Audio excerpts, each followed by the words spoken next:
This is the first time we're filming the Asana Kitchen in my new studio in Philadelphia.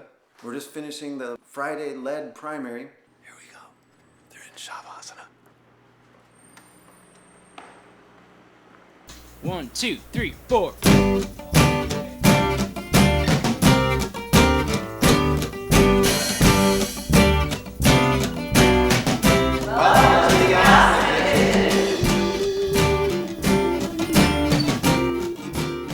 Bakasana awareness or shape. It's what I call an aponic shape, a rounded back. The iconographical image for it is Ananta. So the hooded serpent that is the protector of Vishnu. And so this is a very, very important and beautiful image.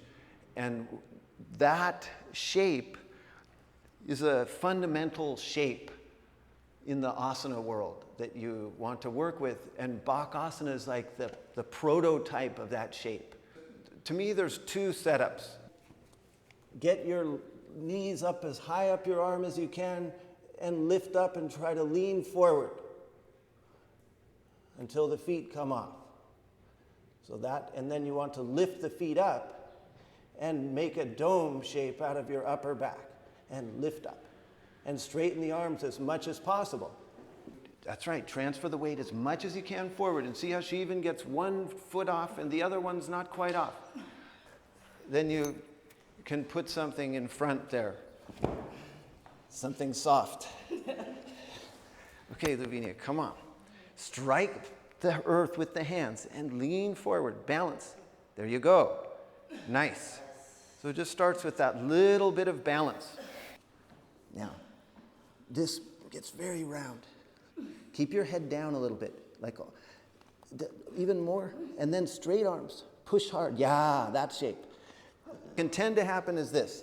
You'll start to take your posture, the knees go out, the back flattens, and you're like that. But really you want to be going, ooh, drawing it inwards and up and rounding and pressing into the foundation. The foundation is the hands. So the hands have to have an intelligence and a deep earth connection. And then the arms, the shoulders, the upper back, that's your foundation. And so to really utilize that and feel it. So yeah, that gets drawn upwards. This gets very broad to clarify the foundation. See, very nice. And then this tucks and this lifts. Knees up. This going down as this goes up. There's more work to go because the elbows are bent. The arms go boom, full straight. And they're at an angle. So you're really exposed out over there. And also you want to be careful not to bring your head up too much. Because it's like you want to center yourself so beautifully over this foundation. And that's how you straighten the arms. And so that the head, if the head goes up, it kind of spoils that rounding arc feeling. The setup that you want to develop is one where you get this and this together and they stay together. You don't lift the hips and go like that and separate this. This stays together from the beginning. And so you'll be up on your tippy toes, heels are up, and then you go around. So ideally, you don't want the leg in the armpit. It's an easier version, and if you have to start there, then that's fine. But you want the knee to the outside of the armpit as much as possible. And the feeling you want to have is that the knee, the leg, is being drawn up along this arm. So the knee, it's okay if the knee's on the side? It's supposed to be on the side. Okay. But whatever is easier at first, but that's where you're going with it. The knees go up and they go towards the midline. They have an inward squeezing. You go around, stamp the earth, and there's no kick. You come right up You can use momentum. So you can kind of rock forward and back. And when you rock forward, really strike the earth. And one time rock and come up. Now, that's right. This higher, this lower. See that? Yeah, that has to go down and this up. There you go. Now more of that. Suck that up, rock that down. So the shape goes more this way, not so much that way. Now, and is part of the reason that people do kick their tail way up is because it's easier? Mm-hmm. Okay. Yeah. Then try it with the block. So the block will make it a tiny bit easier. Notice, you guys, it's not this. Feel this roundness. Now you have a chance to come up to your position.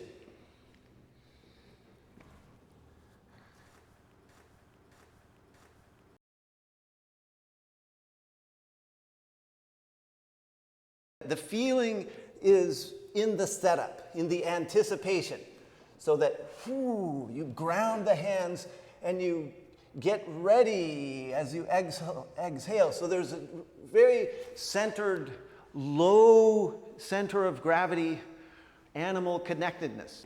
And so you're here and you get ready, and then it doesn't actually matter if you go. This is a beautiful position that is already starting to get that shape. And then if you walk your hands in,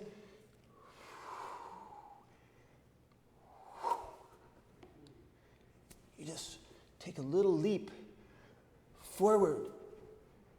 I think, David, it's that you're just trying to get us to cultivate just the action because through over time, we'll be able to jump. Yeah, that's right. The jump goes only forward. There's no up. Forward. It's like the Uddiyana Bandha is very strong. And so that hooded feeling happens very strongly, almost parachute-like, that kind of throws you back. But at the same time, the legs are like magnetically sucked forward onto the arms. So,